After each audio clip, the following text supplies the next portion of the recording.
Hey guys, can remember The Path, Season 1, Episode 2, The Era of the Ladder, and I was definitely looking forward to this episode. I really loved the premiere overall. You guys know I didn't love the premiere, but I was definitely looking forward to seeing what this episode would bring to the table, because I really didn't know where we were going to go from where the last episode left off. I mean, they gave us some ideas, kind of, but episode 1 really did feel more like an introduction, while this felt like the official, this is what the show is going to be, and I really enjoyed this episode. A lot actually happened in this episode. There's a lot to talk about this episode, because surprisingly, like I said, a lot happened. Again, it was kind of like setting up where we're headed, but I really like that. I think we got I don't think this episode was better than the first one. I think the first episode was still the strongest. Actually, no, I do think this was maybe a little bit better. I don't really know. I think they're on kind of the same level, but I really enjoyed this episode. There were a lot of things that are really great about it, but let's just get into it because, like I said, a lot did happen in this episode, and I just want to jump right into it.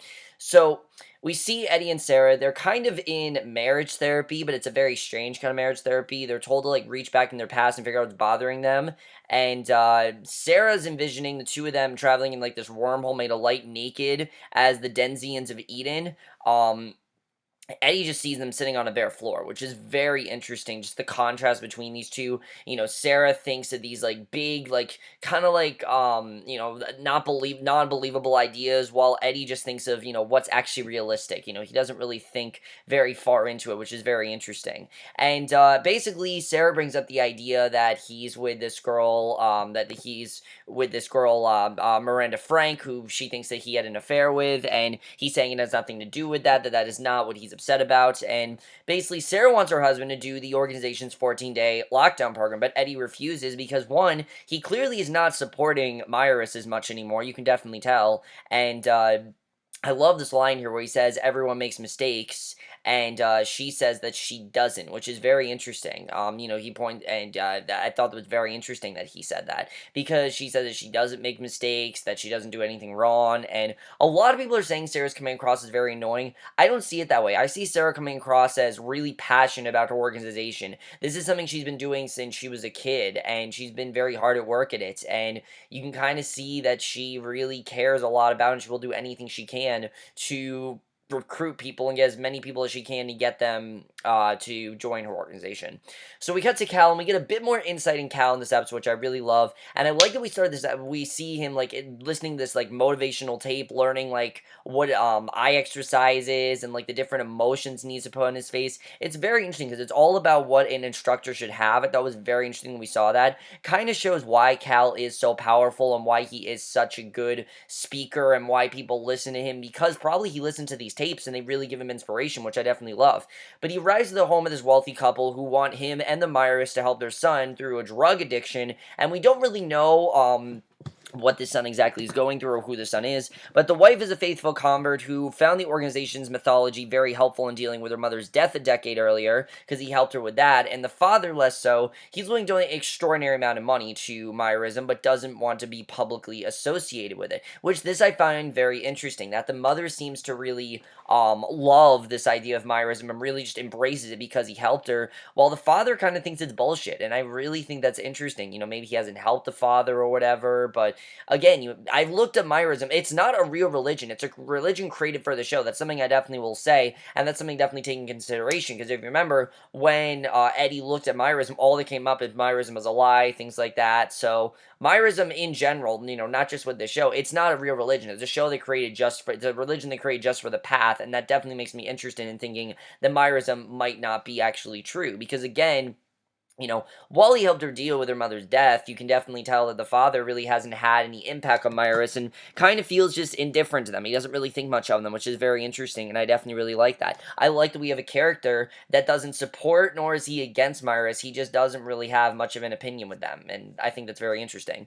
So at high school, we see Ashley Fields, that girl that saw Hawk. She finally approaches Hawk in person, and I really like this character. I like this girl, Ashley Fields. She's not a bad girl by any means. She's not bitchy. She genuinely seems like she cares about him, but she's not a Meyerist, which is very interesting. And she was impressed by how his family took in refugees from the New Hampshire tornado and wants him to come by her house to help her with something. And it doesn't seem like anyone in his family has prepared this high school boy for how to talk to girls, which is very interesting because he's very awkward about it. And I don't know if maybe they're focused on Meyerism, but it's clear that he's never been to a girl's house before, which is very interesting. And I will. I gotta say, the actor that plays Hawk, I never really praised him, and he does a really good job in this episode. Like, I really think they found a good guy to play him. He's very awkward. He's very cut off from kind of the world, and he's just kind of this weird kid that really doesn't understand a lot of things because of Meyerism, and I think that's very interesting. So. Also, it also doesn't help that Meyerists expressly forbid such a private interaction with a non-believer. That's something that they forbid, that you should not interact with people that don't believe. And Ashley doesn't believe. Her family are not Meyerists, and that's something that we see during this dinner conversation that I definitely really liked. Basically, he talks about during this family dinner, and Eddie tries nudging the rules, that he says, maybe just this once is a good idea, that Meyerists are supposed to aid anyone who asks for their help. Their beliefs and their practices appear to be in conflict here, a classic problem for many religions, which, yeah, I see what he's talking about, that Meyerists, that's kind of their goal, and kind of he's doing the right thing. She wants him to help, he needs to help her. Even though she's not a Meyerist, he should still do that, because that's something that Meyerists should do. So, basically Eddie gives Hawk approval to do it, and basically he tells him, look, you want to go with this girl, you're doing the right thing, you're kind of supporting your religion. And I like that we saw that, even though Eddie clearly isn't against, I don't think he's for or against Myerism at this point. I think he's more on the against side, kind of on the side where he's trying to like contemplate, am I really a Meyerist and things like that. But he does understand that his son is a Meyerist and wants to stay, too close to his religion, and the best way to do that is by doing this. He is being a Meyerist, and I definitely like seeing that. So later, Cal and Sarah share their mutual frustration in Meyer's practice, that this is called unburdening, when you talk about what's bothering you so it doesn't curl up inside. And Cal's annoyed by the guy that is the father, because, he doesn't believe in Meyerists, and Sarah's still troubled by what she's convinced is Eddie's affair. She thinks that he's having this affair, and Cal is convinced as well. If you remember the last episode, he called Eddie out for it, which, that's something with this episode. Cal and Eddie only have one scene per episode, and if that's how they're going to do it, I definitely like that, but they definitely are going to get them more scenes as the show goes on. I definitely think that's going to happen. And I like that this interaction with Sarah. I mean, Cal really is someone that she can talk to, because Cal, she's, sees as a friend. He's a Meyerist, and Eddie's just not who she remembered him to be, which I thought was very interesting. I definitely like that. So Cal's trying to bring Meyerism into the light, not just the light of truth, but the literal public spotlights. And basically, this kind of publicity has always been forbidden by Stephen Meyer, and this is something that Cal is doing that Meyer never did, because it would only bring trouble and controversy for the movement, which makes sense for people that are very against Meyerism. As we can tell, they are strongly against Meyerism. I mean, these people, they don't hide things. They show that they're very against it, and it would only bring, and basically, Cal appears to have created one possible enemy already, this detective named Abe Gangs, who we only seen in like 2 scenes this episode, but he's going to become very important to the show.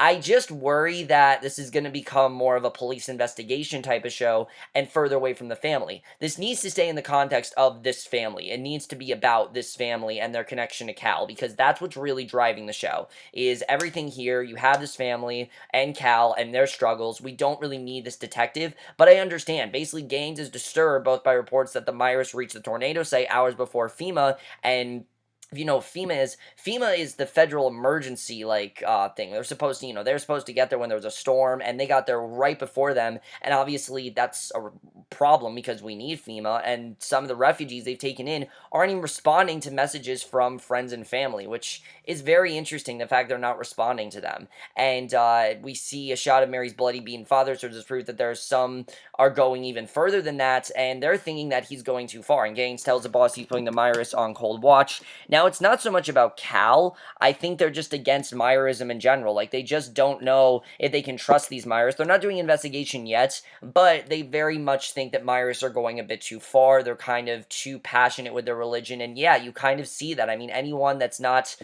they meet someone that's not a Meyerist, they are very against them. We see, like, Cal, for example, with that father. He's not, nice to that guy at all. He's very against him, even though he kind of acts like he's in fear, he doesn't really care about him. He is completely against him. He's his enemy, and you definitely see that, and I can't wait to see where they go with Gangs. I just am hoping that he's not just a detective. I want to see more of this character. I want to see him go more in depth with his character, and they can do a lot with that. For example, Cal played Will Graham, a great detective who we found tons of things about with all these inner demons, things like that. I'm not saying Abe Gangs can be as good as a character as Will Graham, but I do think that Abe Gangs, I just hope that they give Gangs more to do than just be a detective, because we don't really need that investigation in the show. It's good. I don't have a problem with them having the investigation. I understand why it needs to be be there because we need to show those nonconformists who don't want to conform to society, which that seems to be a big part of the show. A lot of the show is about conformity, which is very interesting. I always found that very interesting. We're actually talking about that in my history class right now, so that's kind of cool.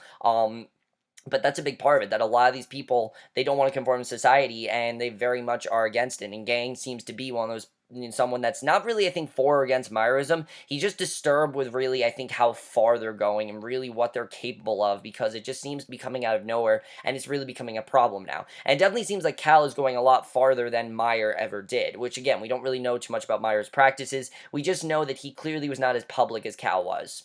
So we see Mary's now training as a Meyerist Novus, and Cal takes a group of them to a public park, tells them to reach out to people who seem lonely, and basically try to recruit them, which is how she met Sean in the last episode when he first approached her in the last episode. These two are clearly getting closer, and we also find out that Sean has had success with one woman after Sean reveals that his twin sister was killed in the school shooting. You can tell he really is getting through to this woman, and I like finding out his backstory a little bit, that his twin sister was killed in the school shooting. I don't know if we're going to see Sean again, but it's clear that we're going to see a lot of Sean, definitely. I think that it's interesting that Cal's trying to recruit people, kind of getting them to listen to these sob stories and be like, all right, they can heal this person, they can heal me. It's kind of that thing. But then there are a lot of people that just don't believe it, and I find that to be very interesting as well. So really interesting stuff here. I like that Cal is really being public about this, but again, we know that Meyer wasn't, so that's something I find very interesting.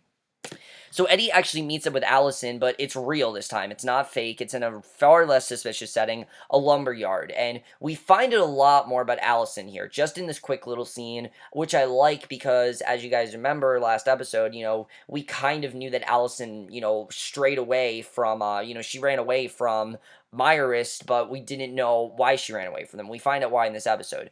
Basically, the trouble with his wife and family is getting to him. He wants to back off, whether his vision of a comatose Stephen Meyer is true or not. He just wants to back off because it's too much. He doesn't know what to do anymore, and he just wants to admit the truth. But Alison reacts angrily. She thinks that Meyerists killed her husband for trying to leave, and Eddie thinks that it's absurd, that there's no idea they would do that. There's no way they would do that. They're not that violent. They are, trying to do the right thing. And that's the thing with Eddie that I like, is even though he's against these Meyerists, he kind of feels like they are doing the right thing, mainly because he has conformed to them his entire life, and he's practiced Meyerism, and he's been a friend of Cal. That's the thing. And basically, I find that very interesting that we saw that, and obviously the truth was the whole motive for Eddie joining Myerism in the first place, we find out. But right now, Eddie drives off. He doesn't really know what to do at this point. He wants to find out if that really is true, that they did in fact kill her husband, because of the fact that, she's thinking that. He doesn't think that, but he basically wants to find out what's going on there. So Hawk then goes to dinner at Ashley's house, and it's a very awkward scene because Meyerists don't eat meat, we find out. Pretty much, how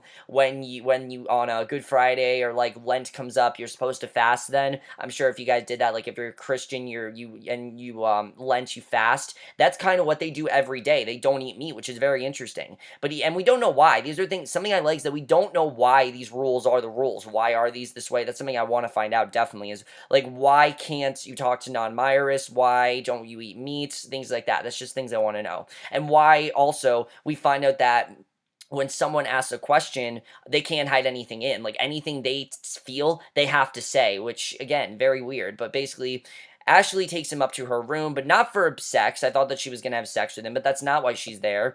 We do see that he takes a bite of steak to placate Ashley's family, mainly because they just really want him to eat, because they've never really met a non-Myers before, because, again, they're not supposed to get along. They're not supposed to talk at all, basically. But basically, she shows him a pile of unpaid bills. Her mom hasn't paid the mortgage in months. We found out her dad died while driving drunk, and she has nowhere else to go. So this is very interesting that we found this out. She's kind of raising her mom on her own, and nobody else really knows this. And this was something she didn't want to tell him about, but again, because he, thought about it, she had to directly answer. And if this is good or not, we'll have to see, but I definitely like the scene with Ashley. You can tell that she genuinely does want to help her, and I like seeing that. So Cal then sits in the van with Sarah's father, and Hank's watching Novus's hand out flyers in the park. Cal's starting to get fed up with Meyerism's relaxed style, embodied by Hank literally smoking a joint next to him, and wants them to be more public, more aggressive. And it's something that obviously is a problem. They're becoming more public, they're becoming more aggressive, and he really wants them to really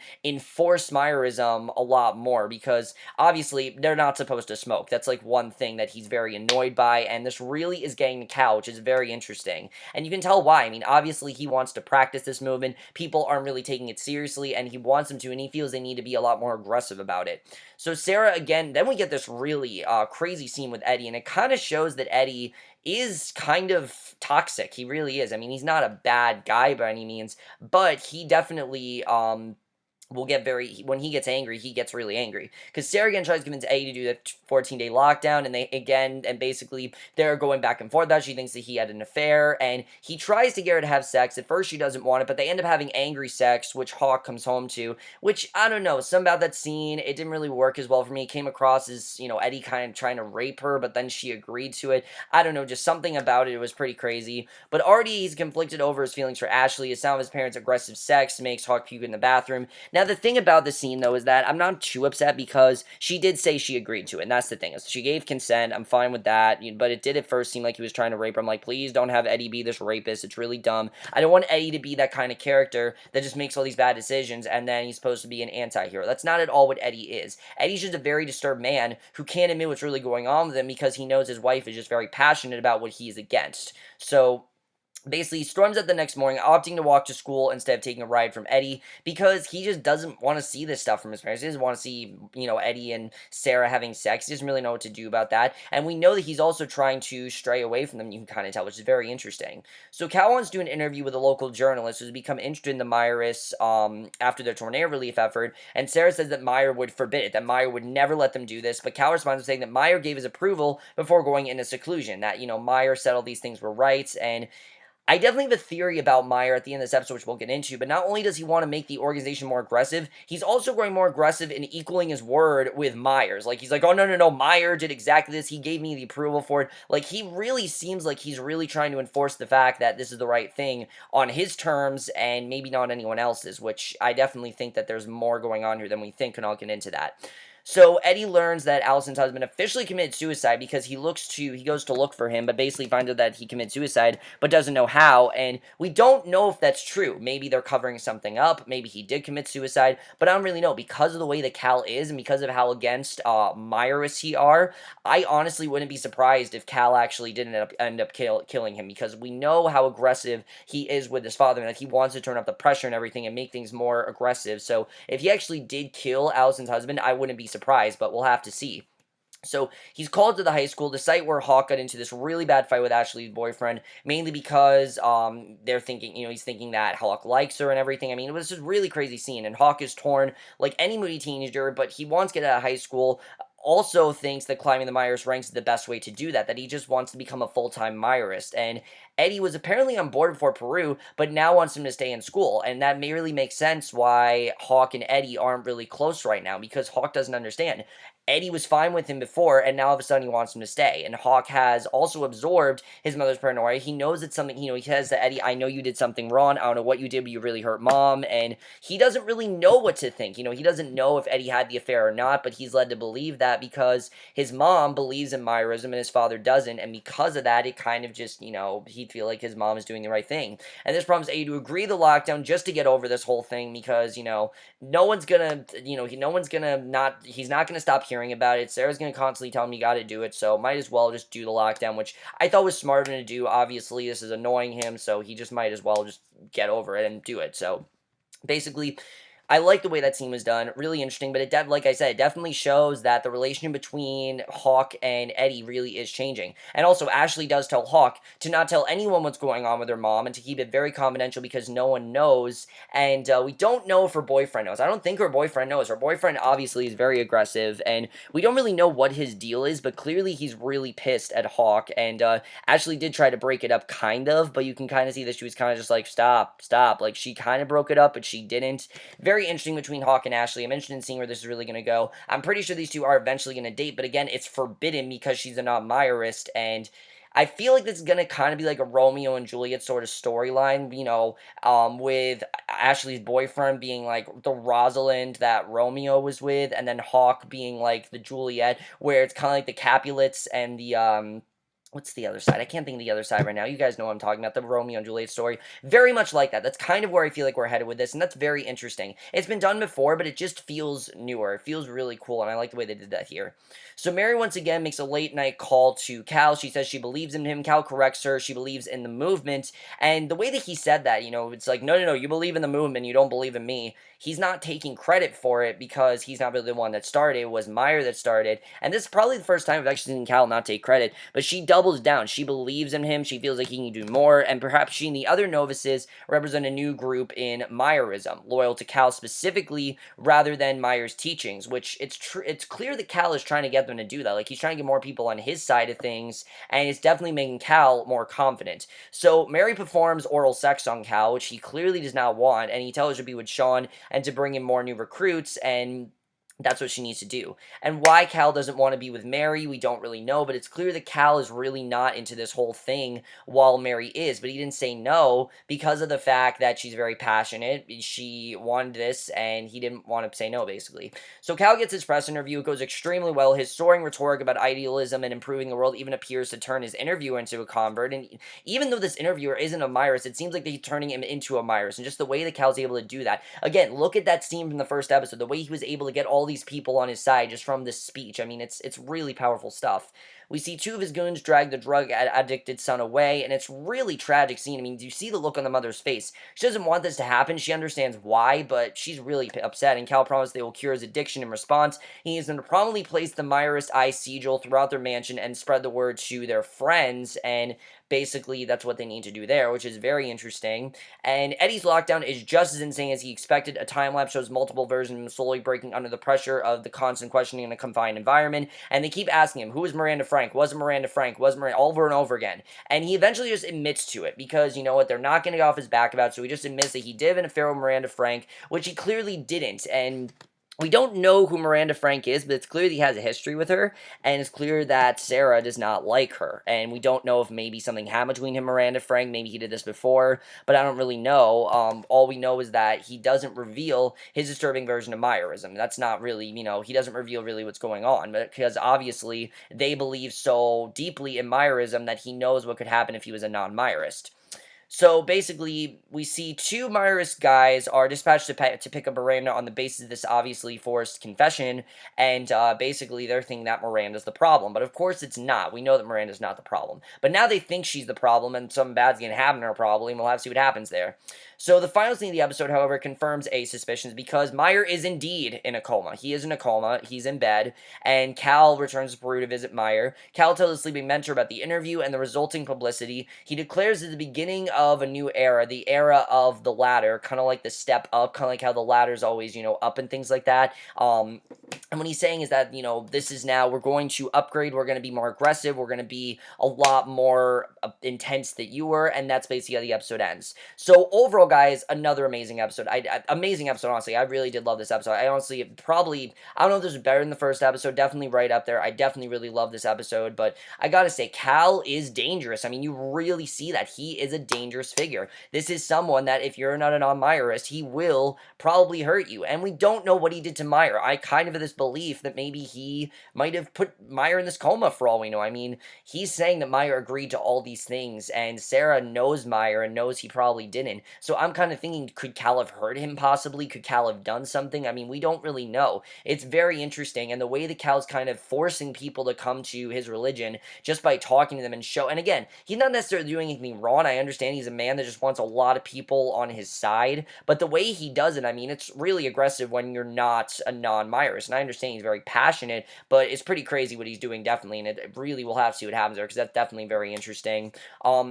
Miranda Frank. Was a history between him and between Eddie and Miranda Frank, because it's clear that Miranda and him, there was something to happen between these two. I don't think that this was just someone random that Sarah suspects she was with. I think there is a past from Miranda Frank that we don't know about, and that's something I'm definitely interested in finding out. And I want to find out more about Eddie in general. Like, again, why does he have these sudden fears all of a sudden? It's just Alison that's telling him this. I mean, again, we know that Alison's husband supposedly committed suicide, but again, the way that Cal is, I honestly think that Cal could have killed him. Really, just the the way they portrayed Cal in this episode, we see him as this powerful figure destined to get everyone to conform to society, and if you don't, he pretty much is, you're pretty much like, irrelevant to him completely, and he doesn't care who you are or what you do, you're pretty much just, an object to him, which is very interesting. I like the way that that was done. Mary and Cal. Mary clearly likes Cal, while Cal doesn't want to be with her, because if you remember, Sarah said that Cal was inferior to love, and that Cal doesn't know how to love, and I feel like this is something that Mary's teaching him how, that maybe he's starting to understand it more, and I kind of feel like it's going to be something we see in this season, which is going to be very interesting. I can't wait to see what happens with that.